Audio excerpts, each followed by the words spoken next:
Every time a toilet in Melbourne flushes, the contents start a long trip from the metro area to a sewage treatment plant that has garnered a mythical reputation among birdwatchers. Following the treatment process, the government allows it to retain certain excess nutrients that cause microbes and insects to flourish, anchoring the food web in an area of marsh and mud flaps that birds just love. 300 different species of birds, including endangered species like the orange-bellied parrot, have been recorded in the Western Treatment Plant on the shores of the Phillips Bay in Victoria State.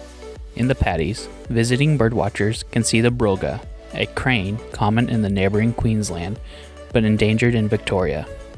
Above, squadrons of seabirds and raptors fly the skies looking for food or nesting grounds, and shorebirds eagerly wade and skitter along man-made mudflaps, gobbling up tasty morsels. 50 billion gallons of sewage and wastewater flow through the plant's 32 huge lagoons. Some are anaerobic or oxygen-deprived treatment lagoons where harmful bacteria are expunged and beneficial bacteria, which break down the sewage matter, are cultivated.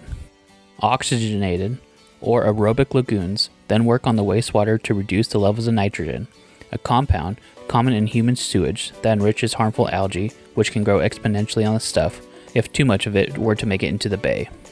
The water that goes out to the bay at the end result of the sewage treatment processes does still have a lot of nutrient in it.